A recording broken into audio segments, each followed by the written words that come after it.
Hi everyone, my name is Bev and welcome to the Career Growth Method. I created this program and this YouTube channel to share practical tips and strategies for mid-level leaders that are looking to get promoted into executive roles. Everything that I share is based on my real-life experiences, practices that I follow that have helped me maintain and grow into executive roles and also now at the VP level.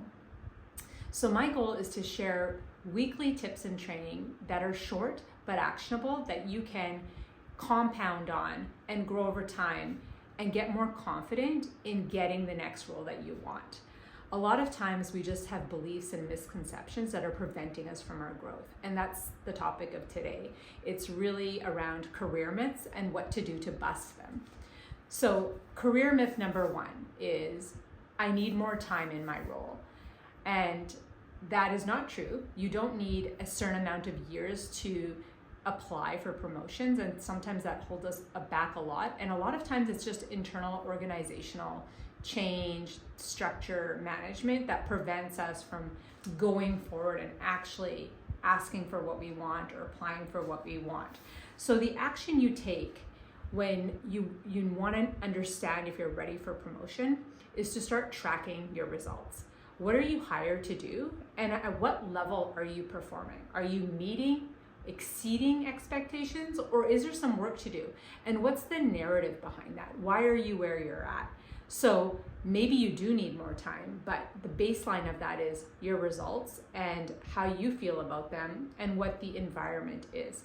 So it's not time and role, it's results and role. And so start tracking your results to give yourself a sense of where you're at, which will take us to myth number two.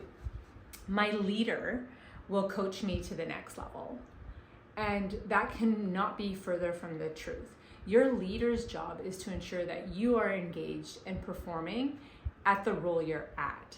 And so your leader's not hired to be rooting for you to get outside your comfort zone and get you promoted. That's not the intention of that's not the goal of your leader. So my question for you in this space is, who is your coach?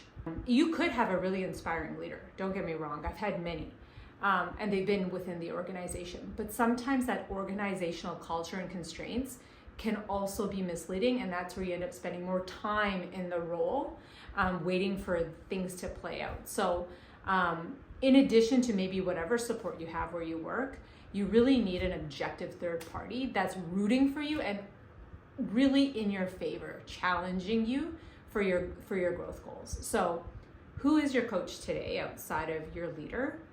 And whoever they are they within your organization? I challenge you to get somebody more objective.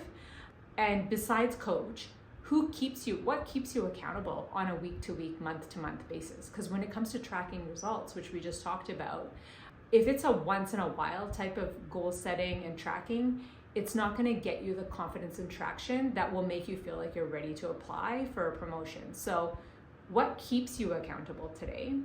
And another question that you can ask yourself is, what's your budget? Like, if you could invest in coaching, what does that budget look like?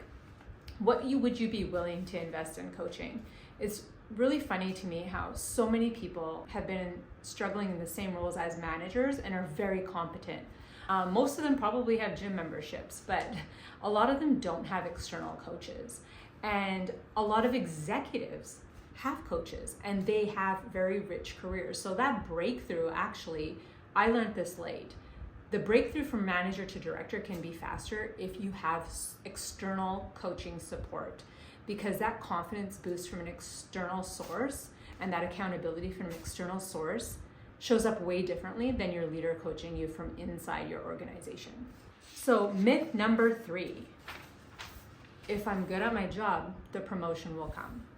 And this is the biggest holdback for many people. It's the waiting game, which is similar to the first myth, which is if I spend enough time in my role, then I'll know when I'm ready to apply, which is not the case. If you spend enough time in the role, you should know where you're at. So that's why I said track your results. For myth number three, if you are good at your job, what that guarantees is the job that you have today.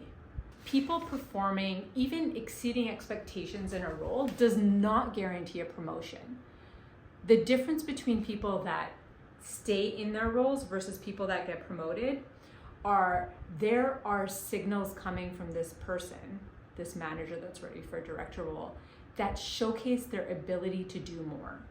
So a couple of reflection points for this myth is that if you're ready for a promotion and you're just waiting right now and your results are good and they're strong and your relationships are strong, what is your leadership brand? Define it.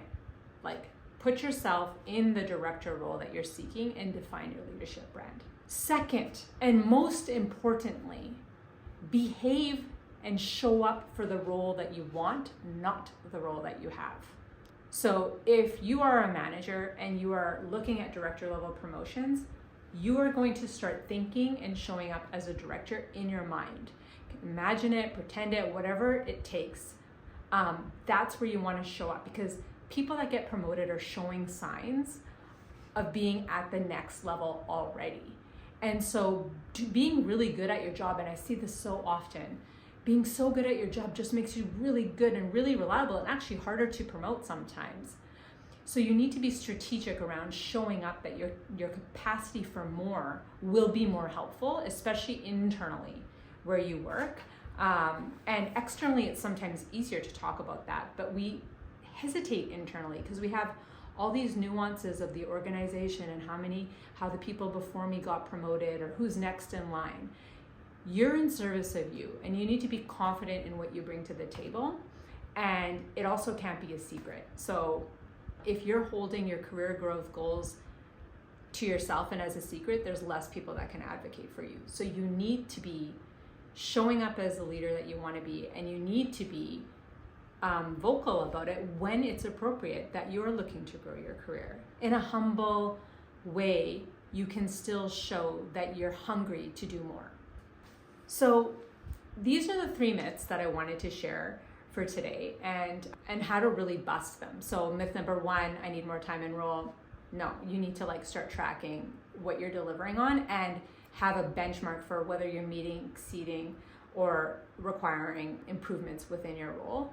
Myth number 2, my leader's my coach. Absolutely not. They might be really supportive, but investing in somebody who's going to be rooting for you and holding you accountable in a way that helps you start making more money, getting the titles you want, will happen for you faster if you make that investment. So go find out what's holding you accountable today. Are you as accountable as you want to be? Who do you look at as coaches today? And then what's your budget if you were to invest in coaching? And the third one was, if I just keep performing at this level, I'll get my promotion, which is not true. You need to show up for the role that you want next, now, and showcasing those leadership strengths. And now will get you the role that you want faster. So do those reflections, and if you want, I actually have a reflections guide, so you can email me or DM me, and I'm happy to send you that. And if you'd like to book a discovery call to see what I have to offer in terms of coaching, please do so. I'm happy to help. I hope you found this training helpful. You can subscribe to the channel. I'm committed to sending weekly training updates and keeping them short and something that you can implement. Have fun with this, and I'll see you in the next one.